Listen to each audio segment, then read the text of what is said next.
Meus irmãos e minhas irmãs, vos saúdo com a paz do Senhor. Sou o professor Gesiel Costa e este é o seu canal EBD em Ação. Um canal feito especialmente para você, para abençoar a sua vida com os comentários, com os subsídios que aqui dispomos para professores e professoras melhorar suas aulas e levar uma aula boa para o seu aluno com o intuito de esclarecer os pormenores do assunto deste trimestre, cujo assunto é a Igreja do Arrebatamento, o padrão dos Tessalonicenses para estes últimos dias. E o assunto da lição é vivendo amorosa e honestamente. É o assunto que Paulo está tratando, como viver uma vida amorosa, como viver uma vida honesta. E isto são prerrogativas para a Igreja do Senhor nesses últimos dias, e especialmente para a nossa juventude atual. Então vamos lá, vamos falar sobre alguns pontos que Paulo coloca. Por exemplo, aqui no primeiro tópico, Paulo fala quanto ao amor fraternal. Aí ele coloca assim: é o Senhor quem nos ensina a amar. Ele nos ama não pelo que temos, mas pelo que somos. Assim é o amor de Deus. É uma explicação para a nossa vida atual, dizendo que o Senhor Deus ele nos ama não pelo que temos, não pelo que possuímos, não pela conta bancária, não pela família que procedemos, não pela instituição que estudamos e etc. Mas ele nos ama pelo que nós somos. O que nós somos? Pecadores, carentes, precisamos da graça de Deus, precisando do amor de Deus. E este é um modelo para a igreja de hoje, principalmente para a nossa juventude. Qual que é o modelo para nós amar o nosso próximo? Amar a eles pelo que eles são. Pessoas, personalidades, seres humanos, e carecem da graça e da glória de Deus. É um modelo de Cristo para a nossa vida. Agora, no segundo tópico aqui, nós lemos da seguinte forma: o poder de expansão do amor. Amar os diferentes, mesmo discordando de sua prática. Então aqui nós temos lições: amar os diferentes, mesmo discordando da sua prática. Quem pensa diferente da nossa situação, da nossa religiosidade, do nosso crédulo, e quem tem comportamentos e opções diferentes, eles devem ser amados. Mas não significa que por amarmos a eles, nós vamos concordar com as suas práticas. As pessoas que optam por sexo diferente, o mesmo sexo, opções, diversas opções da vida, de escolha, das drogas, eles devem ser amados e devem ser ensinados, não discriminados. Agora, não significa que amarmos a ele, falarmos de Cristo, conversar, dialogar, não significa que nós devemos comungar das mesmas práticas e nem concordar com as práticas que eles fazem, as práticas que são contrárias à luz da Bíblia, porque na verdade é a Bíblia que é o nosso norte, é pela Bíblia que nós olhamos o nosso comportamento, o amor, e enxergamos o próximo através dela e lidamos com as diferenças do próximo a partir da própria Bíblia.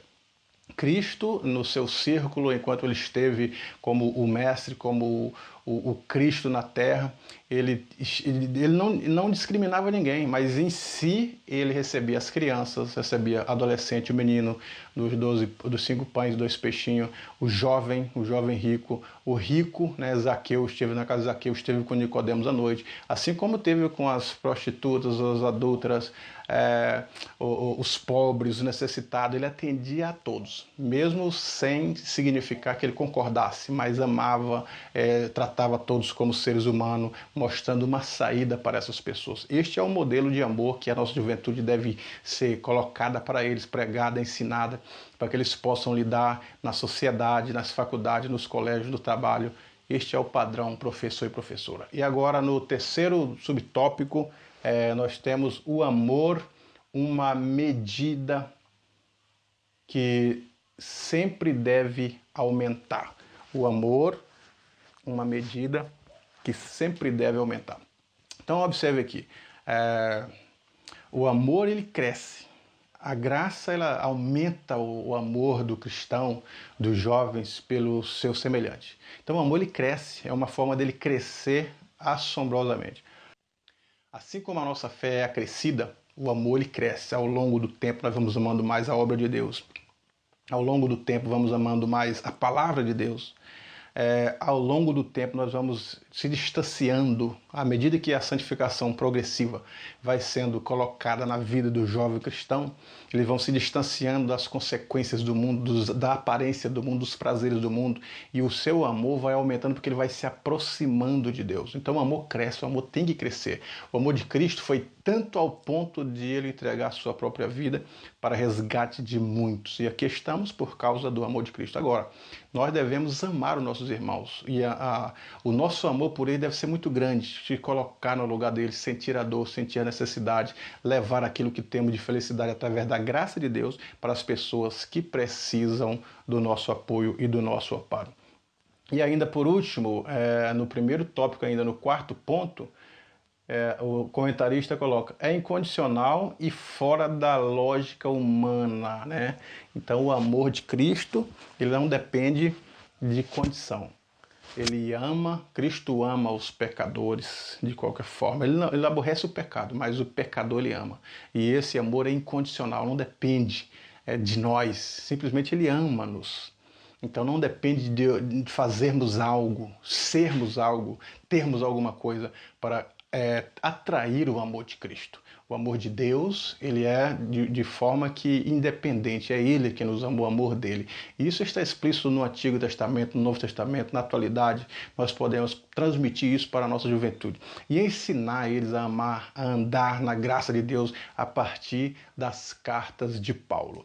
Agora nós vamos para o segundo tópico da lição, que o título é Vivendo por Fé, trabalhando com honra. E no primeiro ponto está escrito, um estilo de vida modesto. Não seguimos padrões sociais, nem vivemos o hedonismo. Então veja só, vivemos um estilo de vida modesto. Não é a sociedade que deve ditar as regras da juventude. Não é a sociedade que vai colocar o gosto para a juventude, o prazer para a juventude. Porque parece-me que a sociedade quer ditar como que o jovem deve se vestir, o que eles devem gostar, o que deve ouvir, o que deve ler, o que deve ver. Não é? E agora o jovem cristão ele vive independente do que a sociedade coloca na prateleira para ele escolher. Ele tem sua escolha própria, já escolheu Cristo, já tem uma vida santificada, uma vida que ele leva independente do que a sociedade coloca. E agora ele vive uma vida tranquila e não vivemos o hedonismo, em busca do prazer pelo prazer. O cristão vive em busca de agradar a Cristo. O próprio Paulo ele diz assim, tudo que é honesto, tudo que é bom, tudo que é de boa fama, nisso pensai. E ainda ele diz assim, pensai nas coisas do alto. Né?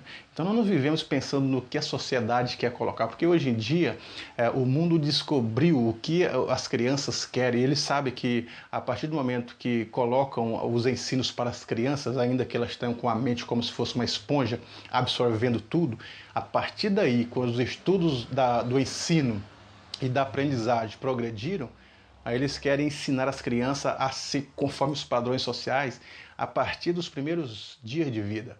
Então aí nós já vemos brinquedos voltados para a criança, desenhos sugeridos para as crianças, professores com a mentalidade a partir da sociedade voltado para canalizar o pensamento da criança. Idem para os adolescentes, são programas para adolescentes, livros para adolescentes, filmes específicos para adolescentes. E esses filmes, esses programas, esses livros têm atraído uma multidão de adolescentes e sendo que por trás de cada um desses objetos oferecidos tem algo subliminar, que é levar o pensamento do jovem conforme pensa a sociedade odierna.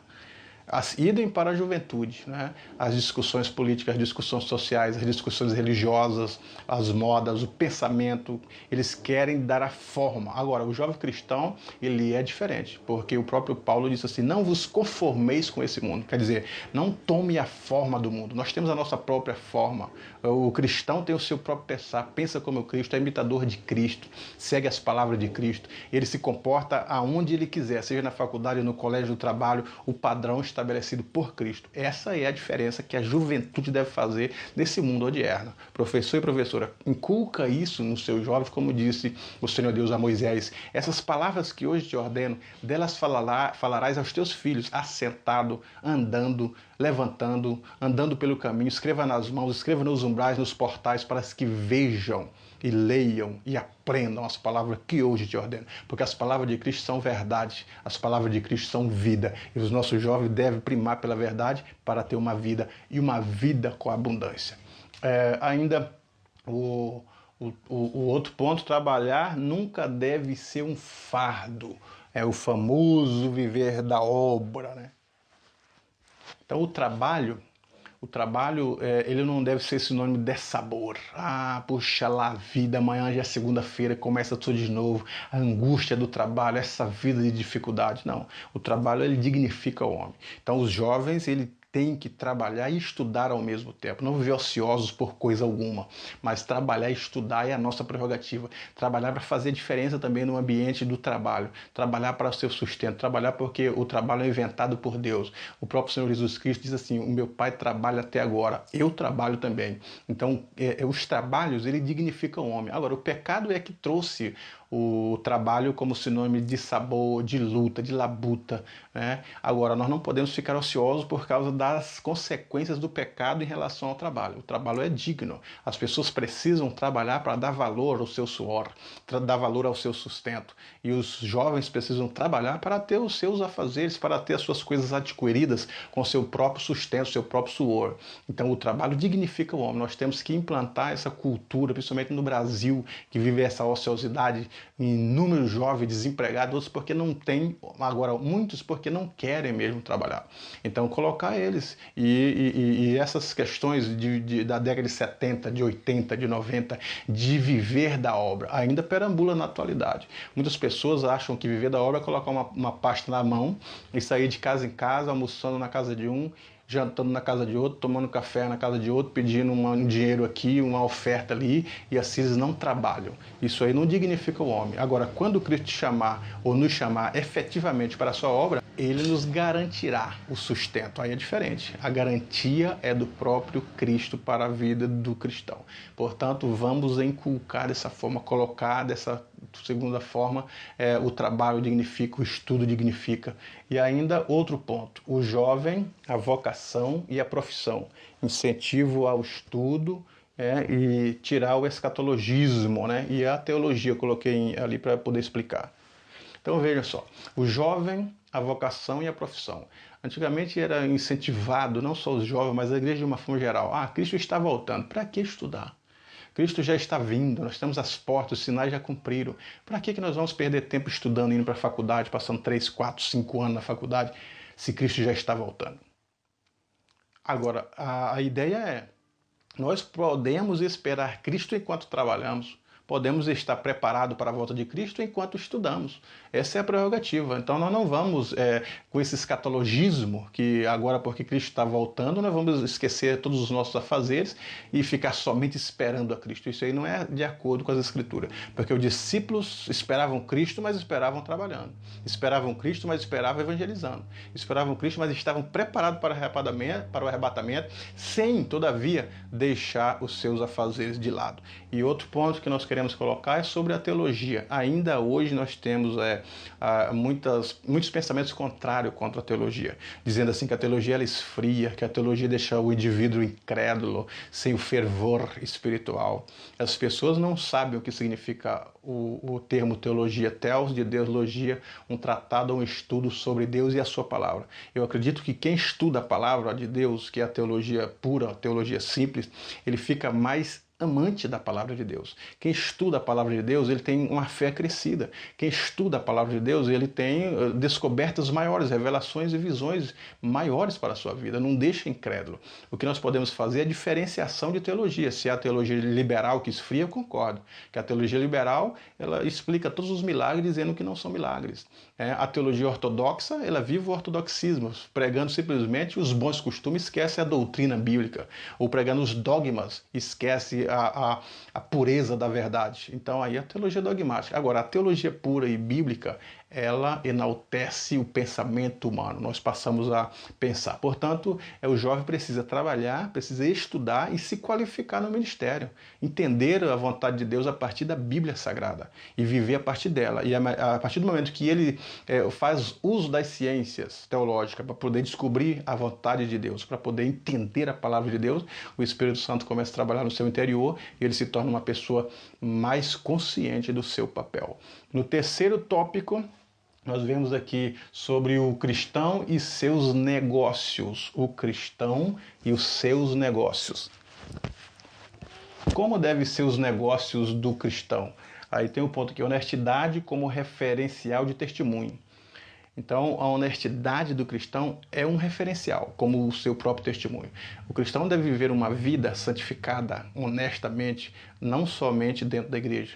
É muito bonito estar de terno e gravata, todo com aquele comportamento, com aquela postura, ou com o cabelo comprido, a saia, a roupa muito comportada, e fora desse ambiente de culto, fora do templo, ele não deve, aliás, ele não honra os compromissos, não honra as palavras, não honra o horário estipulado, é cheque sem fundo, as pessoas não têm credibilidade, fala e não cumpre, não é sim, sim, nem não a sua palavra. Portanto, viver honestamente é fora e dentro da igreja, é com os compromissos, é no trato, é nos negócios, é em tudo que nos envolve socialmente, a honestidade deve estar junto ali, inclusive os nossos pensamentos, as nossas opiniões. Pessoas há, inclusive no ministério, que pensam diferente da liderança ministerial, mas não tem coragem de se posicionar. Agora, vive uma mentira, achando uma coisa e fazendo outra, né? Então a honestidade vai a partir da honestidade intelectual, a honestidade nas pesquisas, citar fontes corretas. Então, às vezes pensamos que a honestidade é simplesmente pagar certinho em dias, falar certinho em dias, mas às vezes até na pesquisa científica há a necessidade da honestidade. Pessoas que citam fontes que não é sua como se fosse sua, vão fazer trabalho, cola. Há uma série de buscas na internet que é muito mais rápido. Então isso aí é falta de honestidade intelectual também. Então é a honestidade espiritual, a honestidade social, a honestidade intelectual. Todos os tipos de honestidade devem estar implícitos na vida do jovem cristão. Esse jovem faz a diferença com as suas práticas e com as suas atitudes. E ainda o segundo ponto é colaboradores e não parasitas sociais, né? Porque as políticas elas não devem ser exemplo para a nossa juventude. Então veja só, nós precisamos trabalhar de uma forma que venha favorecer os menos favorecidos. O nosso trabalho, a nossa busca, a nossa vida, a nossa ética cristã, ela deve envolver a sociedade. É diferente do que eu coloquei ali como as políticas hoje. Os políticos pensam em si e nos seus familiares, pensam no seu benefício próprio. É aquilo que Paulo escreve para Timóteo, um jovem Timóteo, dizendo que nos últimos dias muitos ouvirão doutrina de demônios e haverá homens amantes de si mesmo, desafeiçoados, sem afeição natural para com seu próximo, para com seu semelhante. É o que nós estamos vendo os retratos do Brasil aqui nas palavras de Paulo. Agora, o cristão, ele não vive assim sem um afeto natural. Ele tem um afeto natural para com seu semelhante, para com seu irmão, com a sociedade, com seu coração se condói com o próximo e ele procura fazer o bem para seu próximo. Essa é a característica de um verdadeiro cristão, de um jovem cristão que é inteligente, que é honesto, que é sincero e que vive a verdade da palavra de Deus. E no terceiro ponto, ainda o jovem cristão e a geração neném. Coloquei ali, na sociedade brasileira, muitos jovens nem estudam, nem trabalham. Jovens cristãos devem fazer a diferença. Como que é a geração neném? Nós vemos hoje no Brasil muitos jovens, adolescentes, a juventude, que eles não estudam, não trabalham. Esses jovens devem ser diferenciados, porque o trabalho dignifica o homem, o estudo enaltece o pensamento humano. O jovem cristão deve estudar, sim, e fazer a diferença na faculdade, nos colégios, e deve trabalhar, fazer a diferença também no trabalho, no seu próprio sustento e etc. Então, o professor e a professora devem motivar a juventude a ser diferente do pensamento social brasileiro, que a maioria dos jovens, muitos não trabalham porque não tem emprego. Agora, outros não trabalham pela ociosidade. É a geração neném, vive na dependência do papai, vive na dependência da mamãe. A geração neném depende de tudo, da alimentação, da roupa, né, de todas as provisões que uma vida física precisa. Esses jovens, esses marmanjos vivem disso. Meu irmão, hoje o Brasil tem a oportunidade, além dos empregos formais, tem os empregos informais, a venda de um limão, venda de laranja, venda de pamonha, venda de suquinho, venda de picolé. Isso aí não escurece a honrosidade humana, não, senhor, mas dignifica o homem, traz o sustento a partir dos nossos próprios esforços. E Paulo, ele fez isso, trabalhou para o seu próprio sustento, para não ser pesado aos irmãos que eram menos favorecidos. Ele foi ao trabalho, foi à luta, e enquanto trabalhava, evangelizava, enquanto trabalhava, demonstrava amor, enquanto trabalhava, escrevia. E esse é o exemplo para a juventude da atualidade: ser honesto, ser digno, primar pela verdade, seguir o exemplo dos líderes, tanto os líderes que ficaram os pais da igreja, como os escritores, como Paulo, como os líderes espirituais da atualidade, os pastores, os líderes de mocidade. Eles querem o bem para você. Portanto, professor e professora, esses assuntos são prerrogativas interessante para a discussão em sala de aula com o seu jovem, com a sua jovem, com a classe que está nas suas mãos, para você admoestrar, ensinar e mostrar o caminho para ele. Boa aula para você, professor, e para você, professora. E aqui está minhas mídias sociais. Inscreva-se no canal, acesse o Instagram, o Facebook, o e-mail, e pode entrar em contato comigo, que eu estou à disposição para qualquer subsídio. Deus em Cristo vos abençoe. Uma boa aula para você neste dia.